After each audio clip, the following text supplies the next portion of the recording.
Y'all get ready? Yes, you get ready.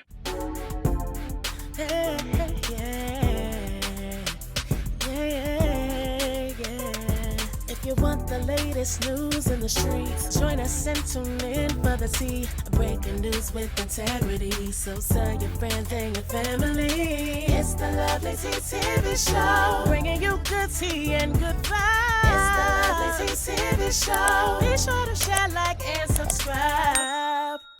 Hey tea sippers, I hope you guys are doing good today. So I want to come on here and talk about a more serious topic. Some of you guys might be interested in this and some of you guys may not be, but it is what it is. Either way, I want to talk about this. So if you guys have not been keeping up with what's going on with the farming industry, you know, with our food and how we eat, I suggest you pay attention to this video. So as we all know, Trump made a lot of executive orders in February. And one of those executive orders was basically a broken promise to over 30,000 farmers. They were denied U.S. aid funds.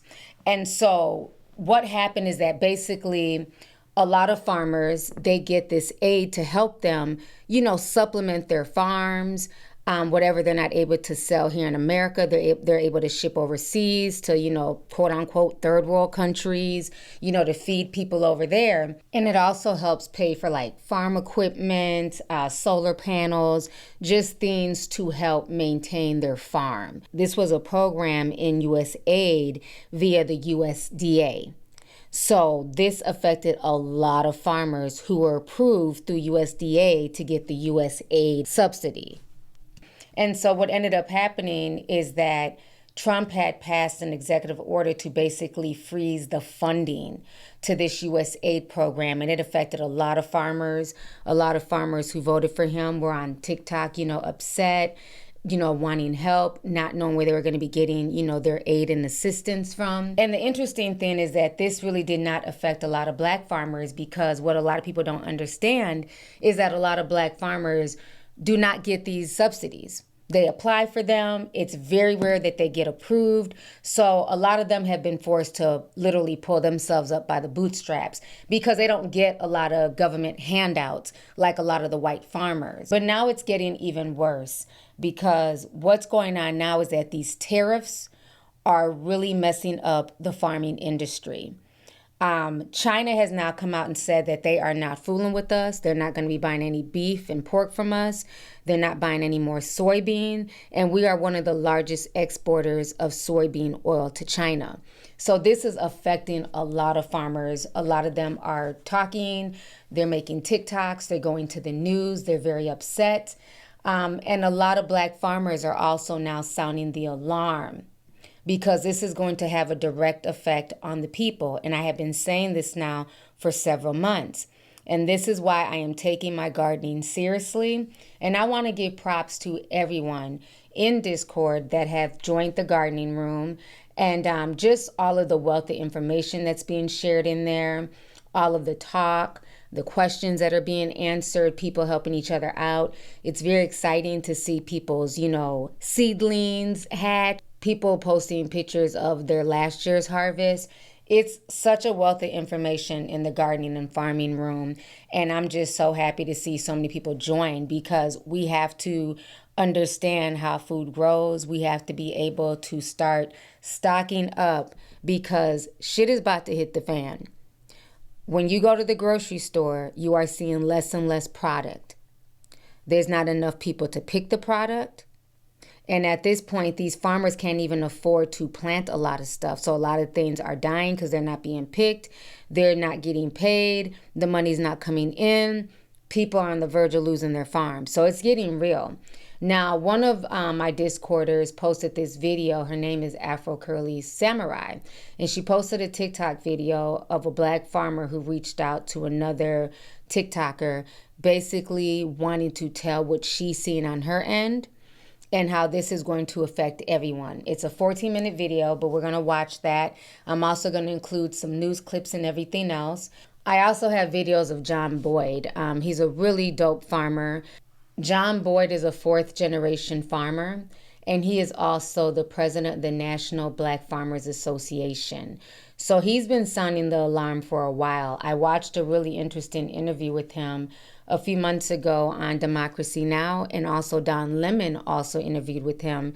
And he made it clear that a lot of this U.S. aid subsidy did not go to black farmers. Black farmers have had to find other ways to help sustain their farms. Well, now he's also talking about the tariffs and how it's affecting all farmers as well. So I'm going to be posting some videos of him in here also.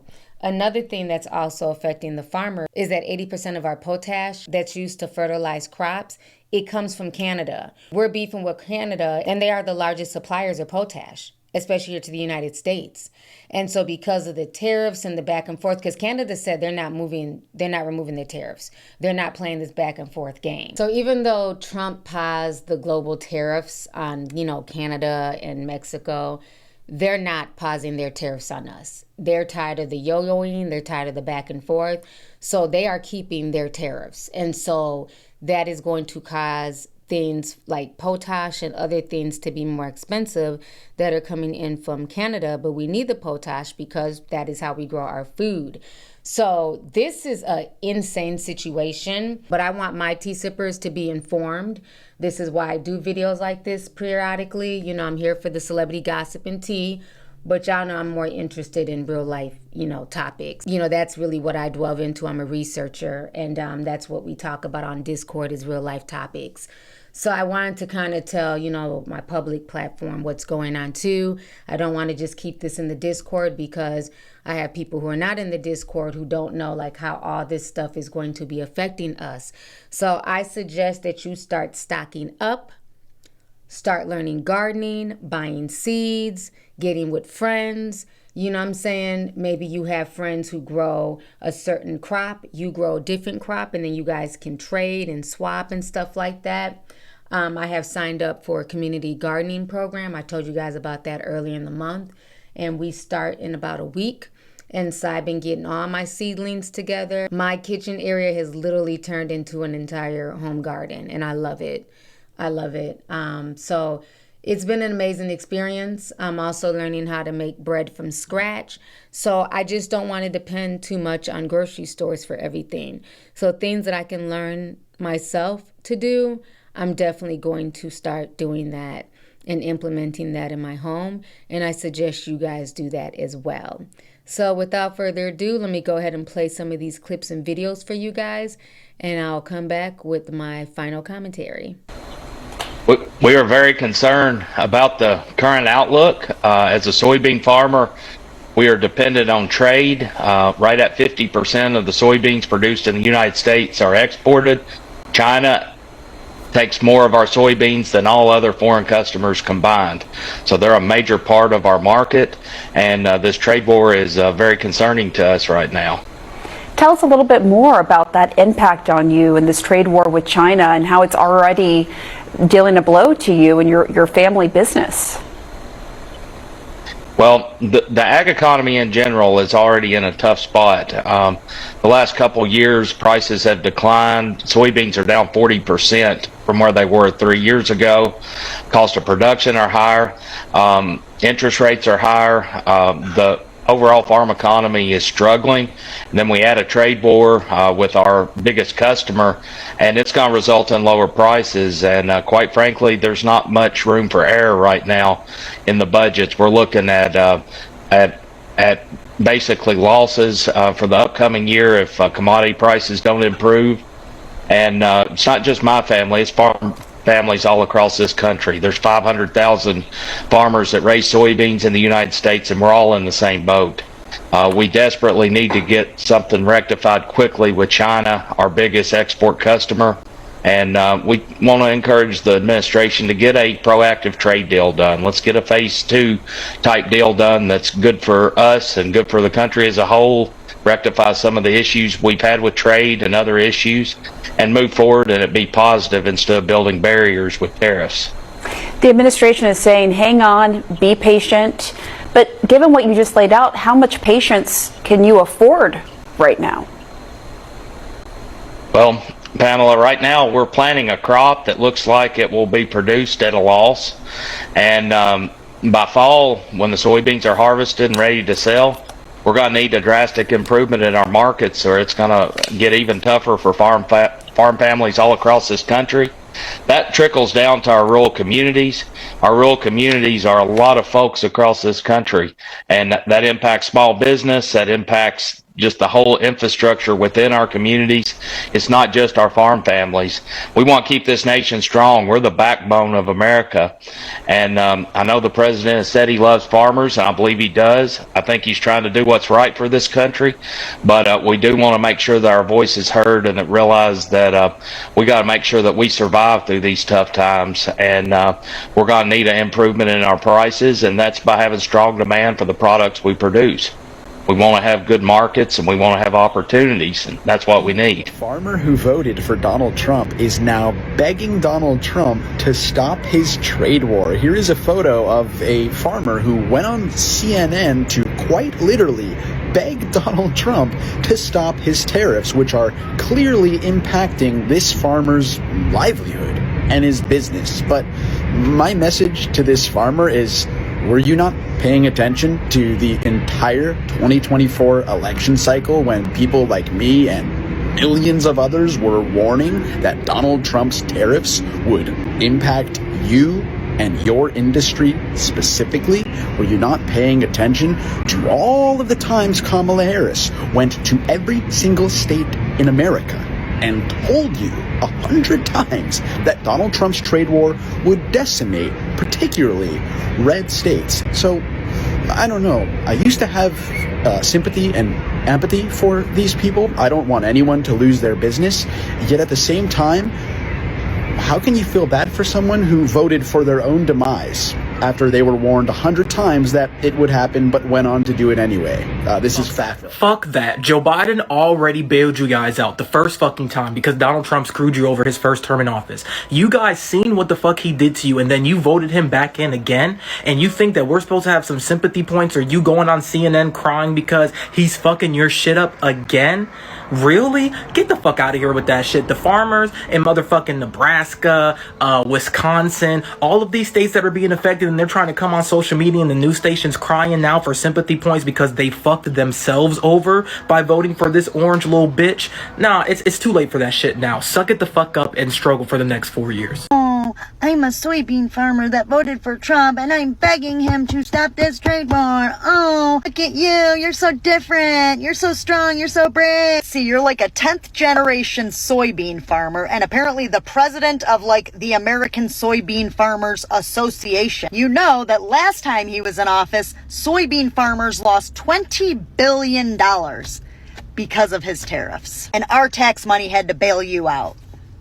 And you fucking voted for him again. And now you're like, oh, I'm begging him, please stop. This was in Project 2025. Hello? So fucking tired of you people. I saw a video of the cheese lady, the cheese slice lady. I saw a video of her like at a store pointing to cheese and saying, haha, see, some of us can laugh at ourselves. Fuck you. Right. Fucking glaring red flags. You ignored all of it. And now you're like, I'm a soybean farmer and I'm begging him, please stop doing exactly what you said you were gonna fucking do.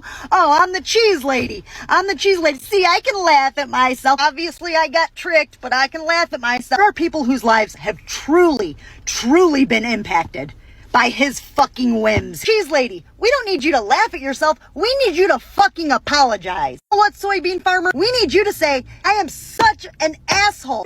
It was crystal clear. He said, I'm going to do this to you. Now I'm like, fucking apologize to the whole country. They're the largest tariffs in a century. They're larger than the Smoot-Hawley tariffs, which many people say directly contributed to the Great Depression. Does that worry you? Of course, those concerns are in the back of my mind. But as we've already alluded to, we're optimists. We do a lot of praying. We have a lot of faith. And our faith is in God and not in administration. In agriculture, there's about 85% of what happens on my farm that is completely out of my control. Yeah. So I have to do the very best I can at managing that 15% of inputs and costs and labor and marketing and signing the best contract and doing the best job that I can, and leave the other 85% up to the good Lord. And that's all we can do. Whether it's weather or disease or a hailstorm or a pandemic or administration. And we just weather the storm. I mean, in North Carolina, every year we prepare for a major hurricane. Right. You know, every 3 or 4 years something drastic's going to happen. Yeah. So we're used and we're accustomed to that. Now it's just that much more challenging that we got to get through it, know how to and weather this economic cycle, this storm. This is the thing I think that confounds people. You're talking about acts of God, acts of nature, hurricanes, rainstorms. This isn't that. This is a person in the White House making decisions. Does that frustrate you at all? In the world now, we need certainty and we need consistency. And we, like Brandon said earlier, we've got to have trade. All of our markets are depressed right now. And the only way to really succumb to that is we've got to be sending stuff on boats going across the seas. Yeah. But I think that's also where part of not just, the president comes into play, but I think that's where also a lot of the cabinets of staff and all the people that Cabinet he has, secretaries. and also, all your other department agencies come into play and making sure we have those relationships. Do you think the president has that? I mean, I think he knows he's got people in place, and I'm hoping that that's what he can rely on. I would rather face this trade war than a Category 4 or 5 storm coming off the coast of Wilmington straight towards it. American farmers overwhelmingly voted for Donald Trump in this past election, and they're about to have an FAFO moment. As background, American farmers export $15.2 billion in soybeans to China every single year. And now, because of Donald Trump's tariffs, these farmers are in big trouble. 8 out of the 10 states that produce the most soybeans that are exported to China voted for Donald Trump. The last time Donald Trump was in office, the agriculture sector lost $27 billion as a result of his previous tariffs. As a result of Donald Trump's previous rounds of tariffs in 2018, China began to seek alternative sources for soybeans outside the United States. Since 2018, China has developed a strong relationship with Brazil, accounting for 73% of all soybean exports from the country. China's purchase of soybeans from Brazil has now skyrocketed this year, and it is expected that they will replace the United States and all of the farmers who depend upon those exports in the near future. I have some late breaking news. China now gets all its soybeans from Brazil because of Donald Trump's tariffs. So you got to think, how much money did the United States lose over this? How much taxable income did the United States lose? So now Brazil is China's #1 importer for these soybeans. They're getting it all from Brazil. So how do you think this is hurting the American people? Because of Donald Trump's tariffs, China does not rely on the United States for this product. So basically, the farmers are losing, and the workers and everyone else involved in the soybean industry, which is also people who deliver it, transport it. So it's a big chain, and they're all losing. So, Mr. Trump, I bet Brazil is absolutely thankful for what you did. Tonight, many of America's farmers already feeling the pinch are worried about the possibility of more challenges. That's because President Trump is threatening to deport millions of undocumented immigrants, creating uncertainty about the future of the workforce. It takes a lot of hands to hand harvest fruits and vegetables. Talk to any farmer and they'll tell you it's difficult work. Yeah. This is a 24-hour job. So I need people who are willing to work in shifts at different times of the day. But it's hard to find those people. Yeah. American farms are on the decline. There was a 7% drop in farms from 2017 to 2022, according to the USDA. That's about 142,000 fewer farms in just 5 years. These days, farmers are up against bird flu outbreaks, higher costs for feed and fertilizer, and climate change. But their livelihoods depend on a reliable workforce. And now they're concerned about how President Trump's campaign promise to launch the largest deportation effort in American history will play out. About 2/3 of crop workers are foreign-born. And while many come to the U.S. who are seasonal jobs legally through H-2A visas, the USDA estimates that 42% of crop laborers are undocumented. New Jersey farmer Kurt Alstead says his workers are all legally authorized, but he's watching closely to see what Trump does next.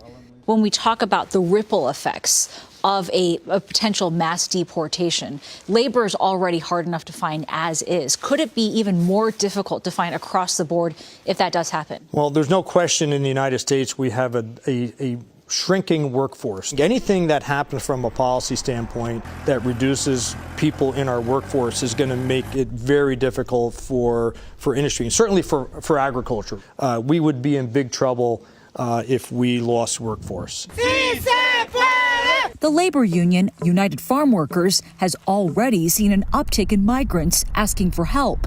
The threats are scary, but at the same time, farm workers more than anyone understand the reality that without them, this work is not going to get done. And fewer workers could mean less homegrown produce, according to University of Montana economist Diane Charlton. But will consumers see higher prices if there are these mass deportations? Maybe to a certain extent, consumers might not see a really big impact in the grocery stores, but there will be less domestically grown fruits and vegetables. Does that mean more farms could go belly up? Definitely. It's still unclear exactly how Trump's mass deportation plan would affect farm workers. We reached out to the Trump team, which reiterated the president's commitment to deporting migrant criminals. According to the Department of Agriculture, more than 40% of the country's farm workers are undocumented. In tonight's In Depth, Camila Montoya Galvez traveled to a dairy farm in Wisconsin to report on the tension between cheap labor and the Trump administration's immigration crackdown. Down this road in Wamandi, Wisconsin, population 500, lies John Rosno's farm. He's a fifth-generation farmer who owns more than 900 acres and more than 600 dairy cows. It takes one person for every 40, 45 cows. And who is doing all of this work? I would say about 90% is done by immigrants. Immigrants like Kevin, who was born in central Mexico and crossed the U.S. border illegally when he was 18.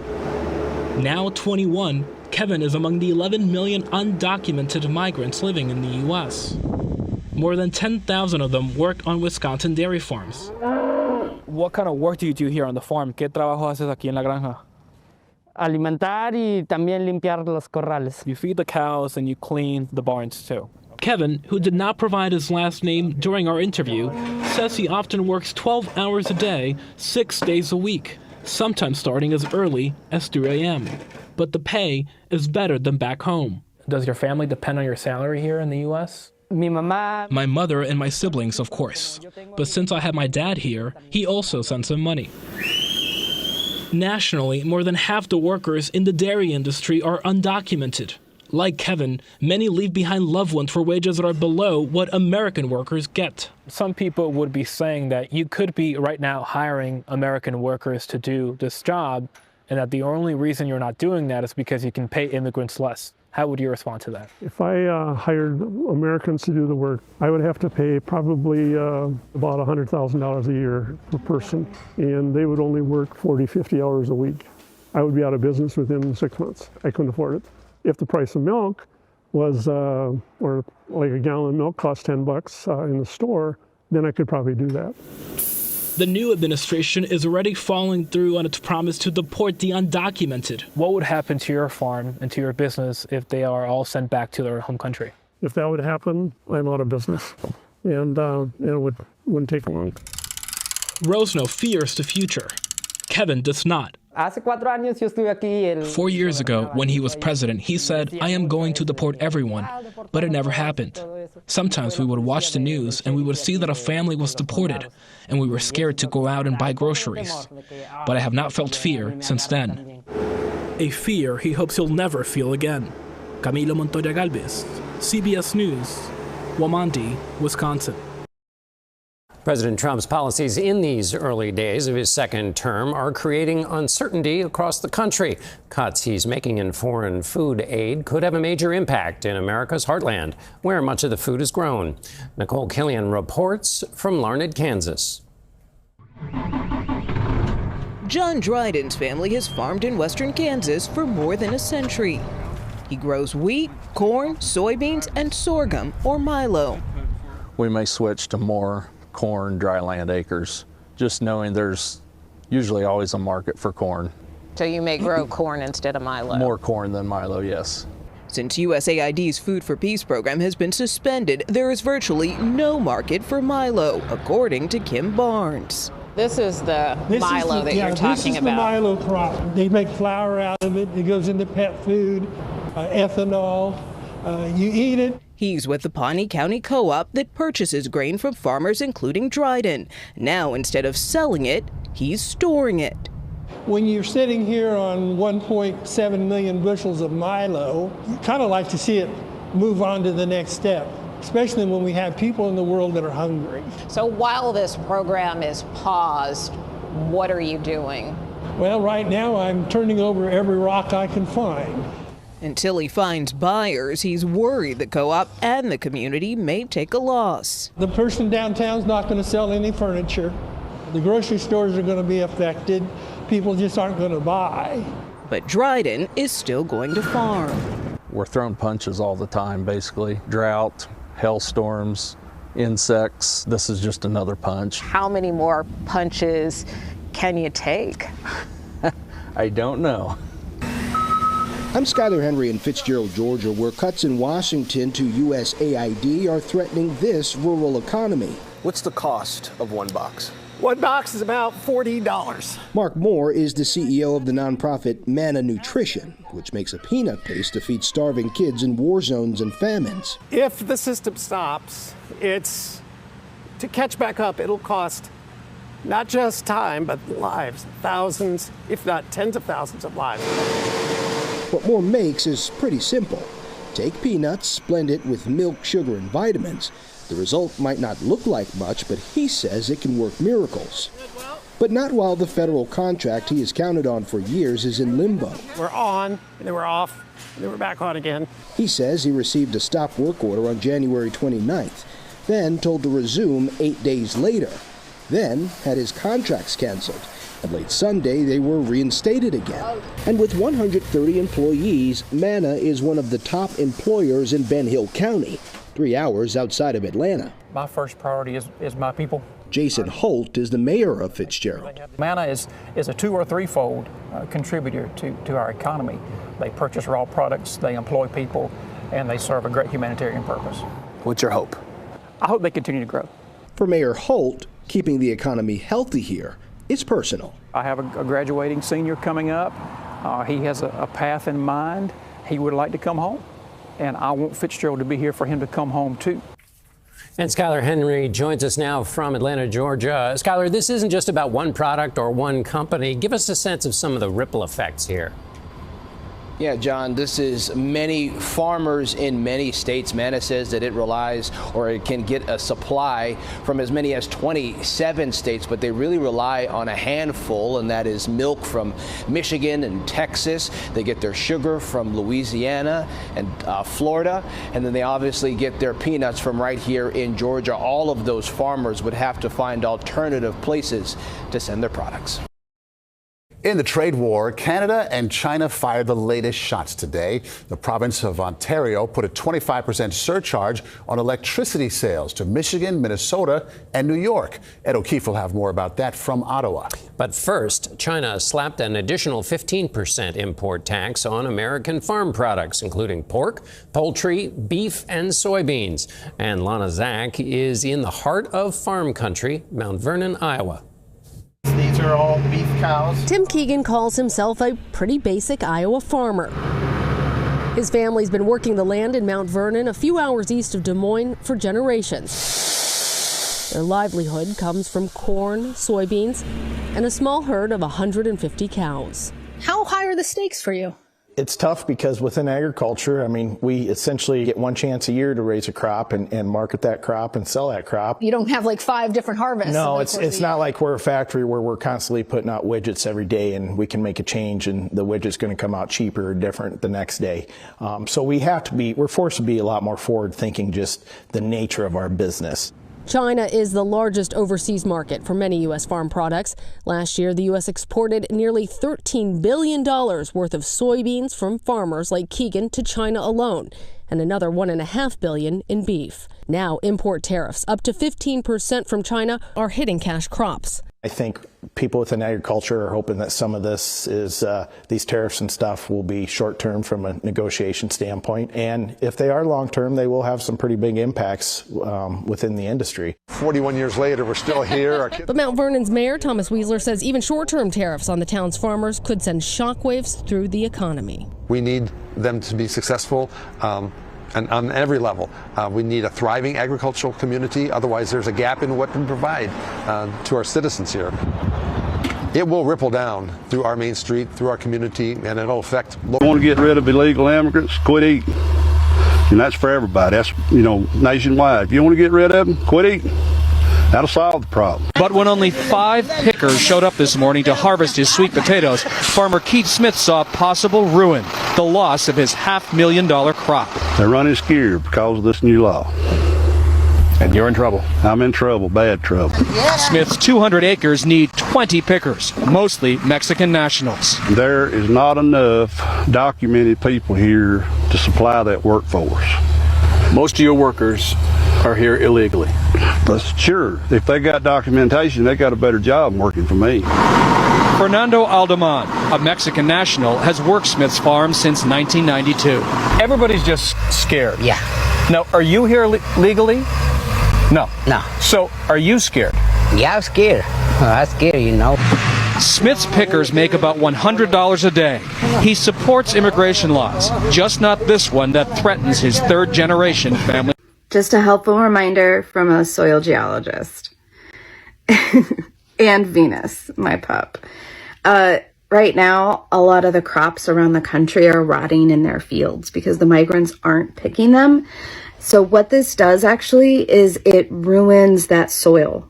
It strips the soil of its nutrients as those crops rot.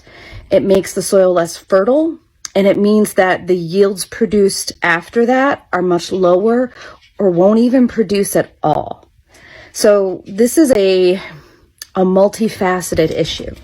This means that not only will we not be able to harvest crops at the same level and the same yield as we have been, it also means that the prices for these crops are going to increase. So American-made foods will be more expensive on top of Mexican and Canadian imported foods are now more expensive. Overall, food prices are going to go much higher. Ask any food scientist or just most scientists that work in the agricultural or soil fields. This is the best advice I can give to you right now. Take every bit of money that you can, even if you have to max out your credit cards. And I do not say that lightly. I would never in a million years think that I would have to recommend this. Go out, buy as much non-perishable food as you can. If you can invest in a standalone freezer, do that to buy a lot of frozen food. Go to Costco, buy wholesale the amount of food that you can right now. You need to really take this seriously. This is not a joke. This is not a drill. If you're going to ever listen to a scientist, now is the time. Okay? So get as much food as you can. SNAP benefits are being cut. Food banks are getting cut. This means that you will not have a recourse. You will have to start begging your neighbors for food, and they may not have any food to give you. This was a purposeful, I think, thing to do to the American people. And get the food you can now, as much as you can. Okay? All right. Be safe. So y'all, AM, PM staffing service posted this on Facebook because they were looking for farm pickers. And these are the terms right here. The comments, I'm going to show y'all some of the comments. The comments, Lord have mercy.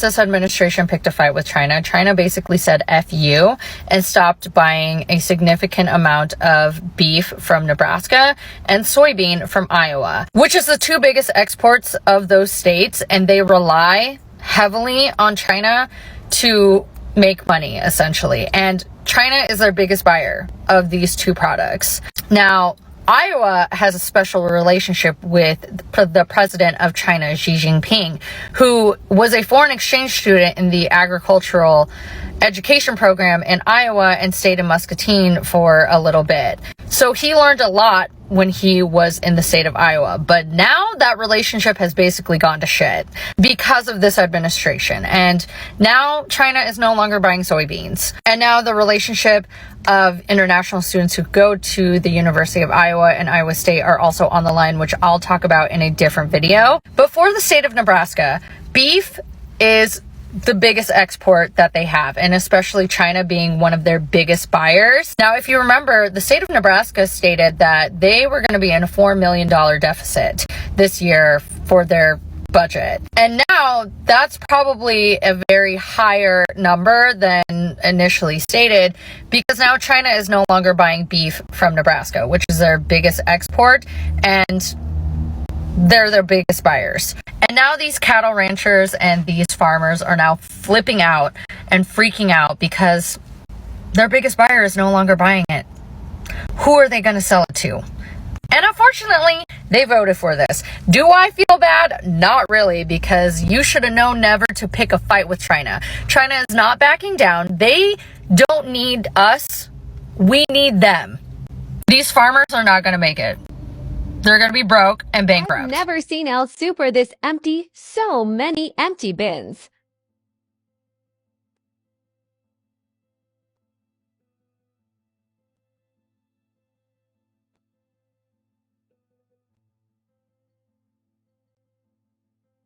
I asked the produce guy where's all the produce, and he said we don't have any product. I asked if the truck was late. He just shrugged.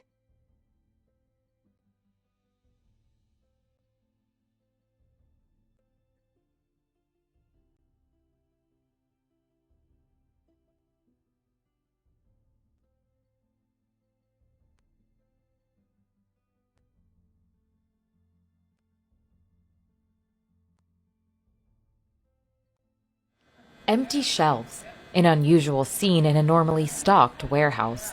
What we were expecting to be about 55 tractor trailers worth of food, and we just heard a couple of weeks ago that half of those will no longer be on their way to us. These vacant racks stand out in Washington, D.C.'s Capital Area Food Bank, a 123,000 square foot building where staff store inventory and pull orders for delivery to more than 400 regional partners. Rada Mathia is the food bank's president and CEO. She says the recent USDA cuts made a deep impact here. 670,000 meals worth of food that we now have to scramble to look for other sources of food to be able to try and at least partially bridge that gap. I understand evaluating these programs. Every administration does that. We're happy to share data, client testimonials on the impact of these programs on working adults, on children who are able to focus more on school, on seniors who can combine this with food with medication that they need. In February, food banks nationwide began noticing canceled USDA deliveries in their systems. The funding freeze comes after the Trump administration cut two other programs that provide aid to food banks and schools. Agriculture Secretary Brooke Rollins defended the cuts on Fox News. Right now, from what we are viewing, that program was non-essential. It was an effort by the left to continue spending taxpayer dollars that were not necessary.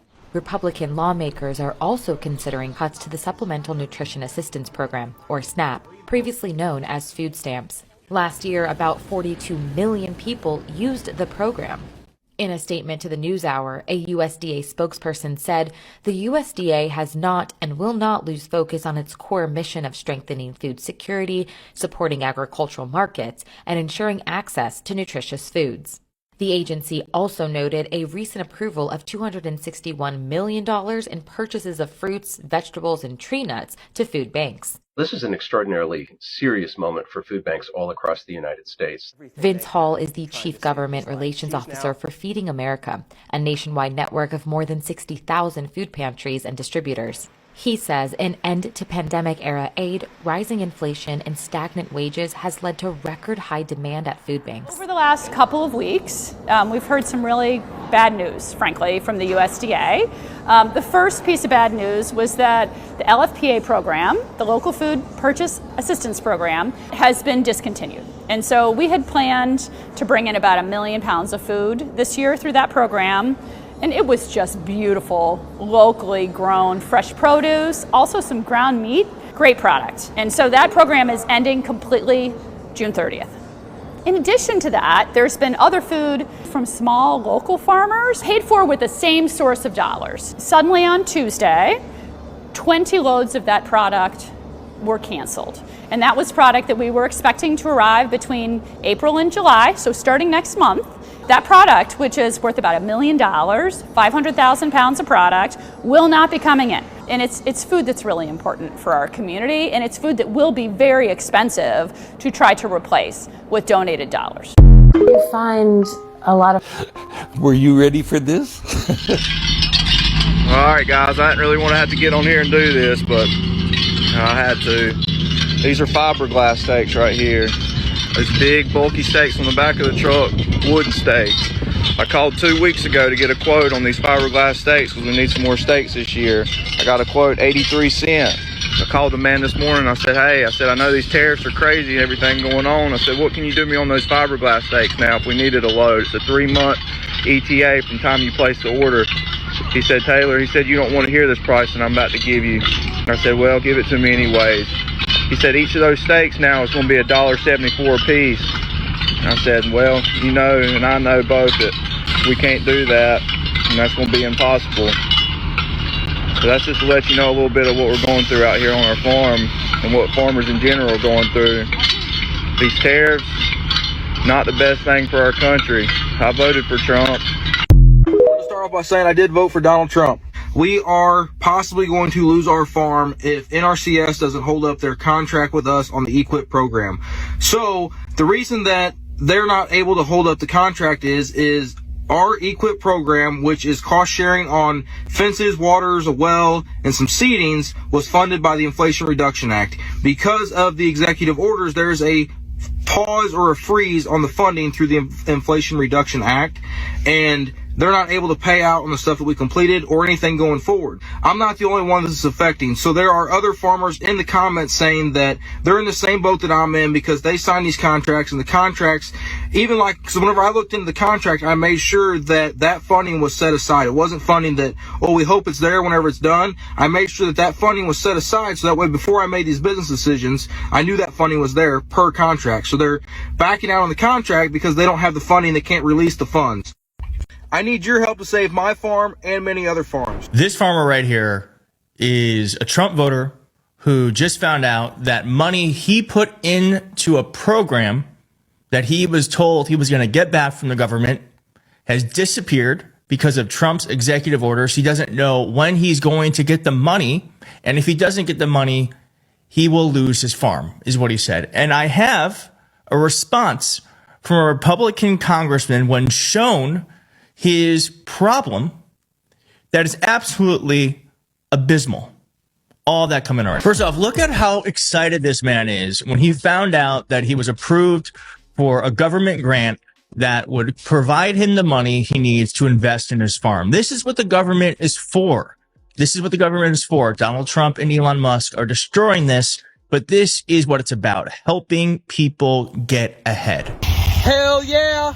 $25,000. We got water up here finally, so no more water trailers up here. We're gonna freaking water the cows automatically. We ordered the 13 waters to go across the farm and couldn't be more excited. Luckily, the NRCS is paying a portion of this on cost sharing, so we don't have to pay for the whole thing, but we still have like $10,000 out of pocket on this well, so that really sucks. But we're out here pretty good ways off the road and $25,000 pumping water at the top of the hill. Like I said before, if you guys have any questions on that cost sharing with NRCS, please let me know. I am happy to help. I'm happy to spread the word on it. They're not allowed to advertise it. That's part of the deal. So if you guys have any questions on it, please let me know. They are giving us $240,000 worth of cost sharing on putting 40,000 feet of fence out on our property. We're putting a well in. We're putting 13 waters in. We're doing some seedings out here with some warm season grasses, but if you guys are interested in doing any of this on your place, it's a federal program. You don't have to have it in certain states. You can do it on the state side also, but this one... Livelihoods are at stake, says every soybean farmer that voted for Trump but has had a family farm for 200 years that's been government subsidized and bailed out. Now you're growing soybeans, which is not really bought domestically as much as overseas, which is totally fine, except you've really not been doing anything for America. You've only been working for corporations. And now that you voted against your best interests and the best interests of people that don't share your skin color, you're like, hey, more socialism, please. And when I show you the big reveal, Caleb Ragland, when you see him, are you going to be like, oh, I didn't know farmers looked like that, farmers that voted for Trump? Or are you going to be like, there's Caleb, I don't know, let's see. 1, 2, 3. Give us our country back. No more money, dude. You're clearly not smart enough to use it. How many millions do you need from our government, the taxpayers, before you can run your business on your own and you don't scream to the government for more help when stuff goes wrong? Did you know that we all deal with economic ups and downs without getting handouts like that? Did you know that most businesses don't get millions from the government? We actually have to figure it out. And now that you guys are trying to take Social Security from grannies and grandmas and grandpas, I guess there's twice as many $70 a day, and they don't deserve it, but you want more, even though you've not been able to do this for hundreds of years. You've needed help and more money. And is that the face of a guy that's going to get it this time? I don't. Well, America's farmers are as much a symbol of our country as the Stars and Stripes, and arguably just as important. They put food on our tables, clothes on our backs. But for black farmers, the road has been rough, leading to the loss of millions of acres of farmland and a lack of trust. And now one of the very symbols of America, now in a fight with the federal government. We're quietly, one by one, losing our farms. It's a problem facing tens of thousands of struggling black farmers in America. We were 1 million black farmers, family strong in this country, tilling 20 million acres of land. And today we're down to 50,000 black farmers. So we're facing extinction. John Boyd Jr. is the founder and president of the National Black Farmers Association. He says more than a century of admitted racism within the U.S. Department of Agriculture, including refusing to process loans from farmers of color and foreclosing more quickly on minority farmers, resulted in the loss of roughly 15 million acres of land, worth an estimated $300 billion. The result, a $5 billion lawsuit against the federal government to honor its promise to make it right. Many black farmers were even deterred from applying for assistance at USDA. I personally had my loan torn up and tossed in a trash can right in front of me. I've been spat on by the person who's supposed to be lending me money, and I've been called racial epithets, like it was commonplace. From the lending officer at USDA. And the U.S. government admitted wrongdoing. In 2021, Congress approved $5 billion in debt relief for thousands of farmers of color. The money was included in the $1.9 trillion COVID-19 stimulus package, the American Rescue Plan Act. But before the money could be paid out, white farmers in several different states filed lawsuits, arguing the program violated their rights, calling it reverse discrimination, and prompting judges to halt the program.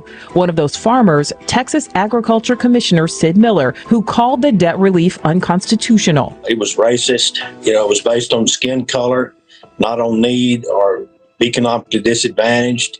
Look, I'm for minority farmers getting help that they needed. But this gave help whether they needed it or not, and it's excluded all the other races, which is just it's just plain racist. Look at the history of the USDA debt relief offered to white farmers. Look at what the Trump administration offered to subsidies and direct debt relief and administration of money to white farmers in the last 4 years. And you look at less than 1% went to black farmers. Now, is that not racism? Why is it only when black people are are going to get benefits from the government. Do we call it racism? Civil rights attorney Ben Crump is fighting back on behalf of Boyd and 3 other plaintiffs, filing a class action lawsuit against the federal government, saying it broke a binding contract to pay 16,000 farmers of color $4 billion in debt relief, money allocated to wipe out 100% of debt with the USDA and an additional 20% to pay off the taxes owed. But that money was never paid. We hope to bind the federal government to their promise that was made contractually with the black farmers. We hope to make up for 40 acres and a mule that were denied to black farmers and black soldiers and black people over 150 years ago. So that lawsuit is pending in the U.S. Court of Federal Claims. Meanwhile, the USDA says litigation likely would have continued for years if they had not changed the laws, leading Congress to amend the bill to include all farmers in distress. That proposal allocates more than $3 billion to USDA-backed loans and $2 billion to farmers who the agency discriminated against. Corn, agricultural product coming into America, and our farmers starting on April 2nd. It may be a little bit of an adjustment period, but our farmers are going to have a field day right now. So to our farmers, have a lot of fun. I love you too. If you're a large corporate farm, an adjustment period may mean one thing. If you're a small to medium-sized family farmer, it may mean something completely separate. President Trump has said, as you just heard, that his tariffs will ultimately accrue to the benefit of America's farmers. It's a pledge he reiterated this morning, posting on Truth Social, and I quote, "Our farmers are great, but because of their greatness, they're always put on the front line with our adversaries, such as China. Whenever there is a trade negotiation or, in this case, importantly, he says, a trade war." John Boyd joins me now. He is the president of the National Black Farmers Association. John, it's great to see you. Thanks for joining us.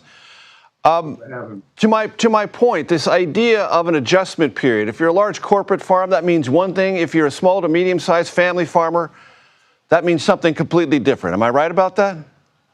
Yes, and the president's trade war has put America's farmers in a pathway of complete destruction. It's planting season, and farmers should be planting their crops, but instead, the president is playing footsie with China. And recently, the beef industry, China was purchasing beef. They're now going to be purchasing that from Australia. That's $2.5 billion out of America's pockets. Recently, China purchased a large soybean order from Brazil. That's money out of America's farmers' pockets right now. So the president said in that speech that you just shown, farmers go out and have fun. There's nothing fun about losing your farm. And we have farmers on the line that are on the brink of complete failure. And right now, every time the president says the word tariff, the price drops and the markets, drop for farmers. Farmers are price takers, not price givers. So we have to sell corn, wheat, and soybeans based on what the markets are. We don't set the markets. And the president is causing havoc every time he says the word tariff, the prices drop, and bankers don't want to extend credit to America's farmers. For the first time in a very, very long time, I don't have a farm operating loan, and it's planting season because the bankers are telling me, boy, we can't lend you money based on the poor market price at $9 for soybeans and $5 for wheat and $4 for corn. So the president should put some things in place to protect America's farmers now, provide emergency loans for farmers right now, and not put us on the back burner while he has put us in the pathway of destruction with his trade war. Farmers didn't do this. The president did this.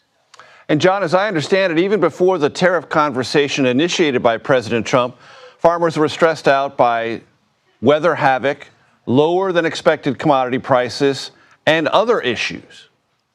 High equipment prices. And, the tariffs are going to make farm equipment go up because the steel is caught up in that. Farmers are now in the pathway of slow getting parts. We rely on parts that come from some of these other regions of the country to keep our tractors going and combines and harvesters and planters.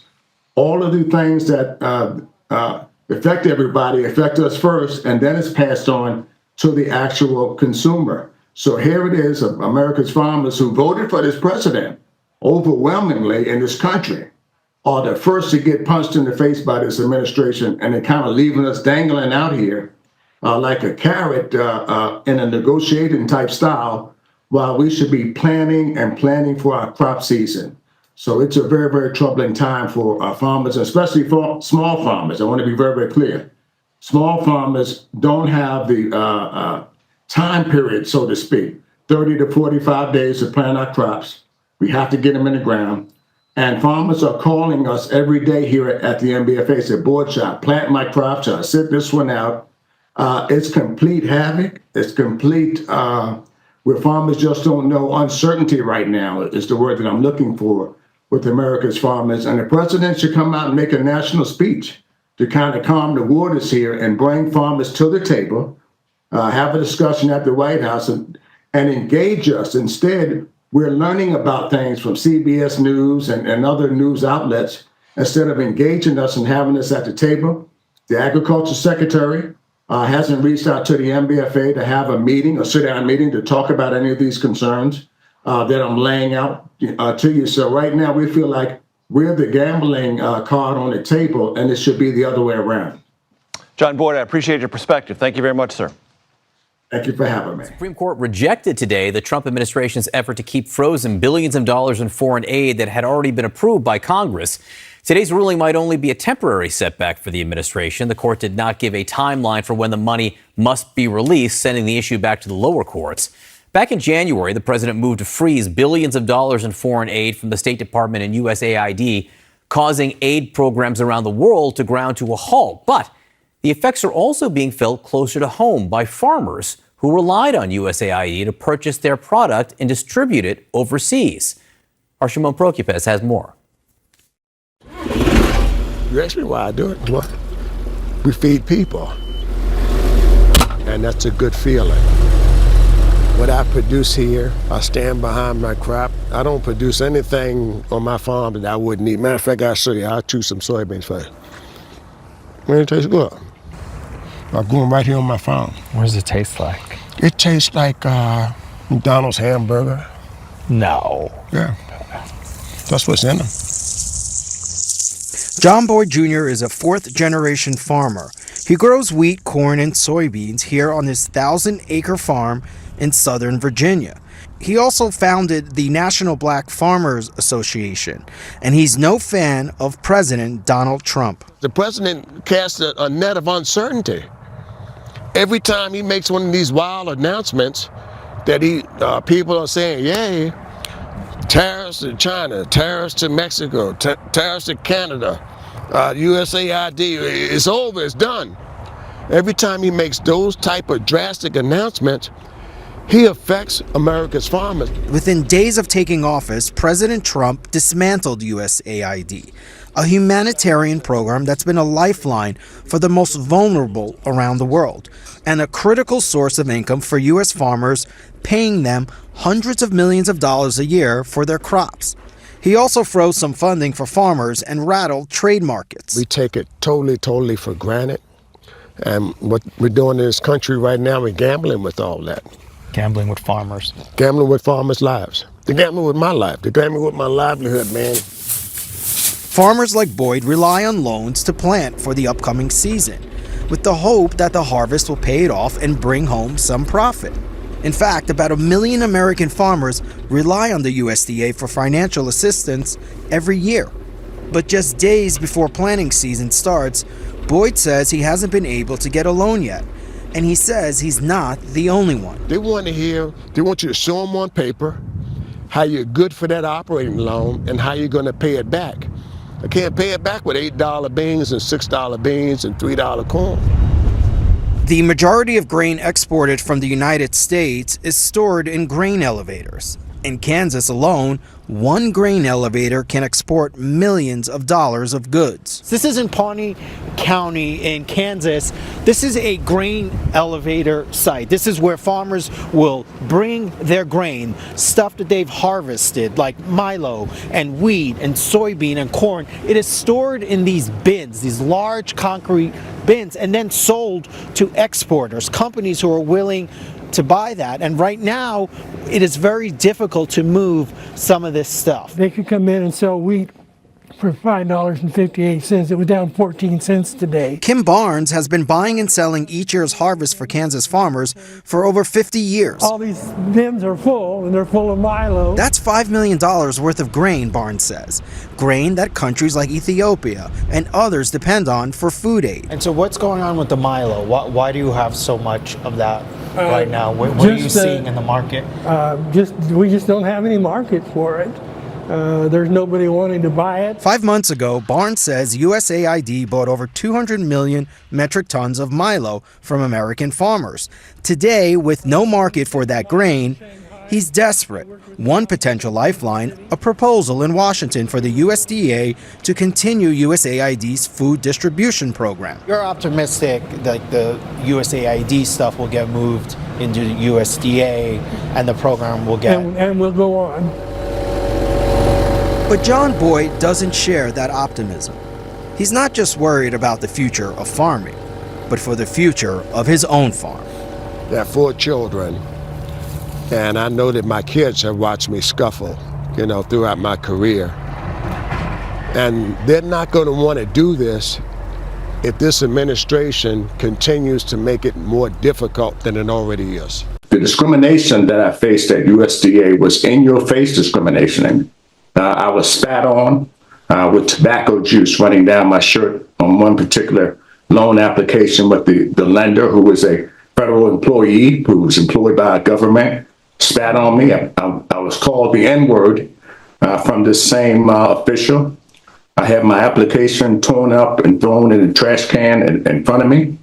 On average, it took 387 days to process a black farmer's loan request. Less than 30 days to process a white farmer's loan request. Work, sell our crop, and have a decent life like everybody else. But if they would just leave it alone. This trade war is going to impact literally every corner of the country. Some of those who are most uncertain about what this is going to mean is those in agriculture and farming. Like here, corn and soybean farmers and pork producers. Where does this trade war end? I don't know where it ends. I hope it ends soon. What is your message to the Trump administration? Just stay out of it.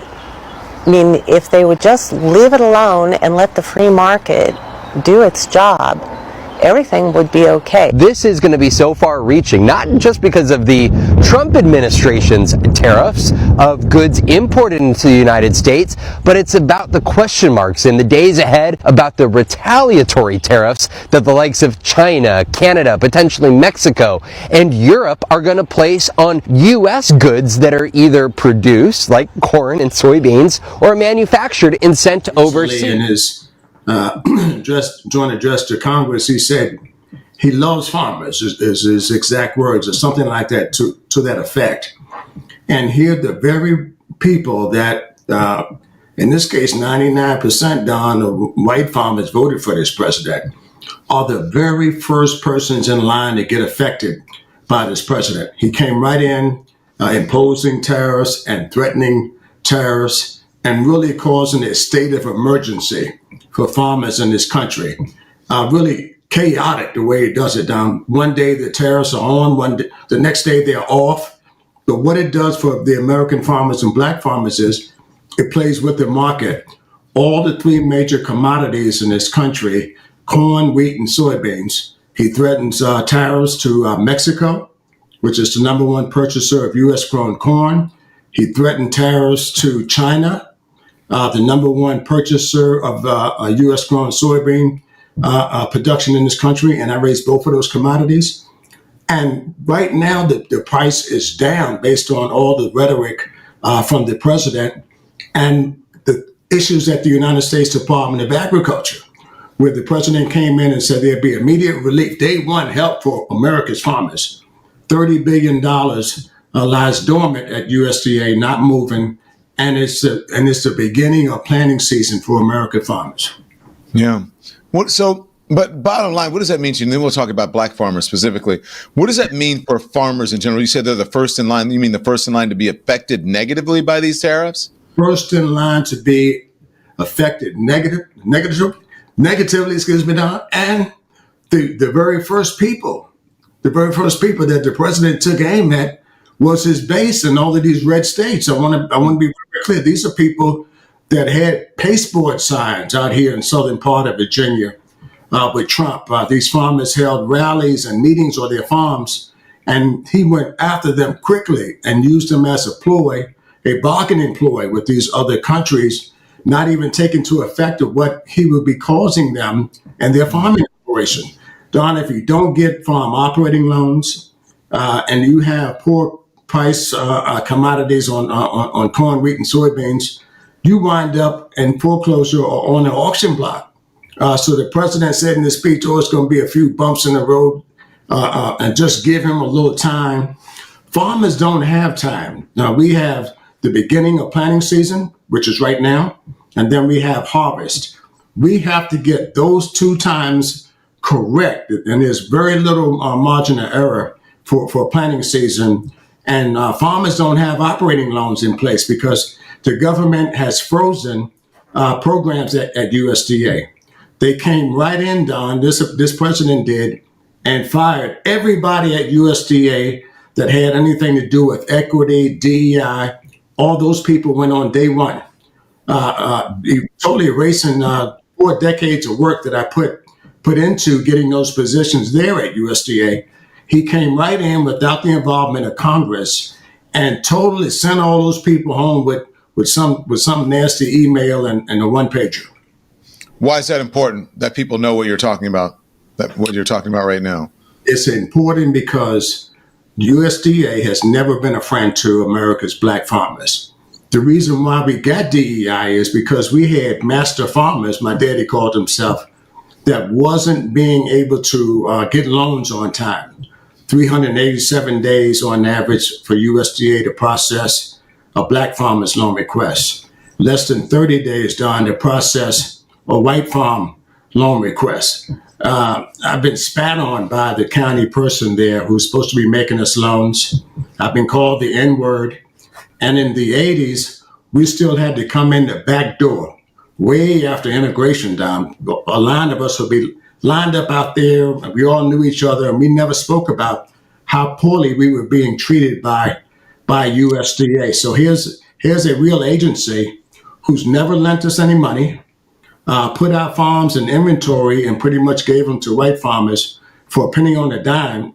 And now this president comes in and says everything is going to be about merit. We don't need the Office of Civil Rights. We don't need a civil rights director in each agency. We don't need any of those things. USDA is going to make itself good on its own. That's why it's very important to have those positions there. A watchdog where farmers, if we've been treated badly, we can file a formal complaint and at least go through that process. This president came in and said, we don't need any of that stuff. So it's like the Wild Wild West. And he threw all this stuff up on the wall so fast, Don, that he didn't give the American people enough time to react. I think white people that supported him are even in great shock that how fast this president came in and just dismantled America by its core China roots. is no longer importing soybeans or beef from the U.S. What's going to happen next? Farmers in Indiana and Nebraska and other states in the country are going to lose their farms. And when they do, corporations are going to buy up that land. The tariffs aren't bringing industry back to the U.S. Tariffs are not going to help small businesses. Tariffs are not going to help farmers. Tariffs are going to help corporations and more rich people like Trump. So you know what? Keep cheering it on, MAGA. Keep cheering it on because you're cheering on your own demise. Hey, my people. So the shit has already hit the fan. So, you know, right now it's food storage for long term, right? So we got to be practicing, got to figure out how we can have lots of food storage for a long period of time. According to the crisis that hit us here in the United States, you notice the farmers have already sound the alarm, right? So the alarm is already out there. The farmers are saying, hey, you guys need to stock up. This is a problem. We're not able to produce this. We're not able to export that, right? So look at this. These things grow very easily. So what we do, we start growing them, right? Planting them, right? Whatever you have at home, right, that you can grow, you can plant quite easy, go ahead and do so. Start it, right? Stack up on your beans, stack up on your cans of food, stack up on your products. Listen, I'm not the only one saying it. The farmers are saying it. Listen, when the alarm sounds, don't be deaf to what's going on. Don't act like you're blind to what's going on. Go get it right now. Start. So I have a black woman farmer that's in my Facebook network, and she came over to my page and she was telling me how she's been helping people get prepared because of what is coming down the pipeline. She says she's not trying to alarm anybody, but things are about to get scary. Actually, she said it's beyond scary. I asked her if she would jump into my Facebook inbox, and she did. And she left me a series of 1-minute clips, 1-minute voice notes. And I screen recorded all of these voice notes and I clipped them together to make a video. So if you hear these pauses, that's because she's making these 1 minute long voice clips, and she talks very deliberately. But I have put this together. This is what she is seeing from the farmer side, so the supplier side. She's also talking about what's going on as far as subsidies goes, what she's seeing as far as the truckers who are bringing the food there. So if you care anything about what is going on, if you want to at least hear it out, you might be weary, you might not care, you might not think that this is truthful, but please just listen. Take it in for what it's worth and drop a comment. Let me know what you think. Hey Ash. Yeah, so what I'm going to tell you is actually like insider stuff. I don't have actual stats on me. It's just stuff that people tell me when I go to meetings and things like that. So feel free to share it with your YouTube page and let people know what's going on. But you already know how people are, right? Unless they see something physical, they're going to argue with you. They want to go back and forth. They're going to ask you for a source. So just tell them, look, I'm friends with the farm girl in Pennsylvania. She goes to private meetings and she's telling me what's going on in her neck of the woods, and just leave it at that, because people are just getting on my nerves at this point. So basically, here goes. Donald Trump rescinded the umbrella of the Department of Agriculture. So basically, the umbrella includes SNAP EBT, something called Farm to School breakfast and lunch program, WIC, which is like women and children, small children. They get cereal, they get grain cereal, and they get milk. He rescinded something called FMNP, which are those farmers' checks that they give to senior citizens that are low income. And he's cutting Meals on Wheels, and he's cutting food pantries as well as church pantries all across the nation. This is something I know for a fact because I do business with them. You can tell your followers how this is going to impact this entire country, because what a lot of people don't understand is, I'm just going to use WIC as an example. Most people think that WIC, which is women, children, and infants, right, was implemented because they want women to get milk. But that is not the case. WIC was originally put into place so that farmers could get subsidies for growing grain. That's why when you are on WIC, you can get all that rice cereal, cornmeal cereal, oatmeal cereal, and things like that. And it was also put into place so that the farmers can get paid for their dairy.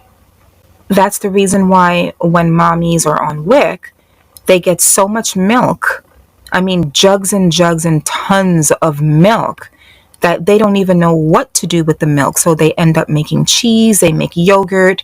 Sometimes they just give it away because they don't know what to do with all that dairy and all that cereal. The fact that they're helping single mothers and mothers who are in need is just like gravy.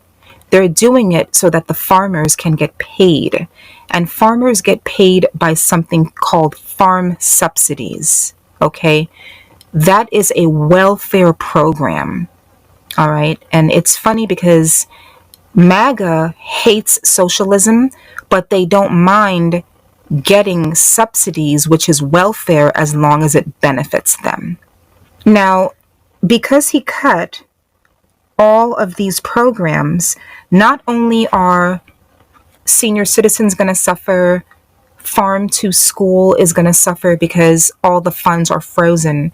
Farmers are not going to be able to grow enough produce to give to those schools, to give to EBT, to give to WIC, because there's no funding for them anymore. And something that a lot of people don't know is that when you have a farm, you have to plan one season ahead. So these people are not getting their subsidy check, which is welfare. So they are in arrears. They don't have the money. They've already spent thousands upon thousands and hundreds of thousands of dollars buying lumber, buying farm animals, buying everything that they're going to need, and getting contractors to come over to their property, but they cannot have access to their funds, so their funds are frozen. Now, what this is going to end up doing, of course, is it's going to be like a humongous crash, because one system is completely dependent on the other. And it's the exact same thing with the big name commercial food companies like Sodexo. Do you know what I'm saying? There's a company called Sodexo. I think they might have been bought out by Cisco. Don't quote me on that. I'm not 100% sure. But Sodexo also requires the farmers to work with them. They actually hire farmers to give them food. And this is what people rely on, like in a hospital system. The food comes from these major companies.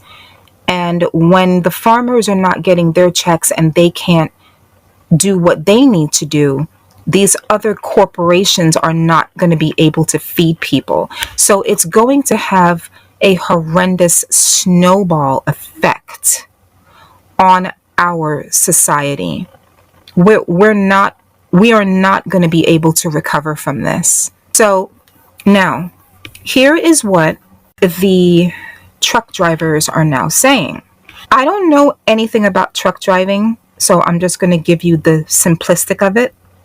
So when a truck driver is called by dispatch to go pick up a load, it's called a load, right? That load has to be weighed, and I think it goes by the ton. I have been told in my private meetings that the loads are getting lighter and lighter and lighter. And what that means in layman's terms is that there's just not a lot of food that's being distributed throughout food pantries, schools, neighborhoods, hospital systems, etc. So even the truck drivers are saying that something is definitely wrong because they're not getting a lot of loads. When I was in the meeting, they're also complaining about the cost of how the companies that they work for are putting more stress on them. So they're going to have to drive for longer periods of time with less breaks. And that's putting a strain on them, and it's putting a strain on the company. So basically, the gist of all of this is this. Okay? Our system is based upon socialism. Whether these MAGA Republicans want to admit it or not, it's based upon socialism and it's based upon welfare, and we all participate in it. The fact that they voted for this man to cut and to rescind all of these socialist programs, they think that they're hurting us. Their racism makes them believe that it's only black people and people of color that are going to get hurt by his policies. But the truth is, black people have never benefited from any of these things, including DEI. I can tell you as a farmer that I've never gotten one grant. Every single affirmative action initiative that has ever been implemented in my world has gone to a white female farmer or a white veteran farmer. We have never benefited from DEI. We've never benefited from any of these programs. And because black people as a whole have never benefited from anything, we've had to pull ourselves up by our bootstraps and make do with very little. Like myself, I have to make do with what little I do have. So I talked it over with my family the other night, and I think we're going to be able to weather the storm because we've been weathering the storm. No one has been helping us. No one has been giving us anything. The people that are not going to make it are white people, because they're the ones that have been getting the handouts and all the benefits all along. So they're going to suffer from this the most.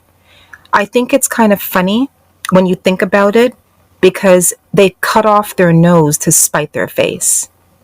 But here's what I'm going to tell you so that you can tell your viewers on YouTube. What is happening now is not a joke. It's not something to giggle and pass off as being funny, or she's just, she's trying to make a mountain out of a molehill. This is very serious. Start stocking up now as quickly as you possibly can. If you have an extra $1 or $2, every time that you go food shopping, grab a couple of cans of food and start putting it away. Get your friends together and start a garden in your backyard. One person can grow just tomatoes, the other can grow just cucumbers, and so on and so forth. And then when your crops have come to fruition, then you can go food shopping in each other's backyard. Get a plan of action together so that one person is skilled with medical training, one person is skilled with holistic training, another person knows how to hunt, another one can fish. Start putting together whatever it is that you can put together so that you can build a community with people that you trust. Because in my humble opinion, and this is just an opinion, I'm just telling you what I'm seeing, with things don't crash by the ending of this year towards Christmas, it is going to be an absolute miracle from God. And that's the God's honest truth. Anyway, thanks for listening to my little story. I hope your viewers are going to take this seriously. Like I said, I don't have statistics because I go to the meetings. I hear what's going on behind the scenes. I know about the cuts to the food pantry. I know about the cuts to Meals on Wheels. People are getting laid off from all of these programs. So I can't prove it, for people that's going to want to come for me. I can't prove it, but I can only tell you what I'm seeing and what I'm hearing. So I hope that you will take heed and just get your homes prepared. So good luck to everybody. Thanks a lot, Ash. All right, so you guys just watched all of those clips that I was able to find and put together. And I really love the fact that a lot of Black farmers are speaking out This is what systematic racism looks like. A lot of people act like it's a figment of Black folks' imagination, but this is exactly what it looks like. That is what everything that John Boyd is saying. That is what this Black female farmer is saying as well. A lot of these loans and subsidies and these programs, they're not available to Black farmers. They don't get approved for them. Their loans take longer if they do get approved. So it's a lot of systemic things that are going on in the farming industry. And I'm glad that it's now being talked about openly, because it is April and this is planting season. And I think by the time summer gets here, it's going to get a lot worse food-wise. So I just wanted to put this video together for you guys because I thought it was very important to just make you guys aware of what's coming down the pipeline. So with that being said, tea sippers, I look forward to reading your comments down below. Please hit this video with a like. Feel free to share this video. And most important, make sure you still subscribe to this channel, and I'll talk to y'all later. Deuces. If you want the latest news in the streets, join us and tune in for the tea. Breaking news with integrity. So tell your friends and your family. It's the Lovelyti TV show, bringing you good tea and good vibes. It's the Lovelyti TV show. Be sure to share, like, and subscribe.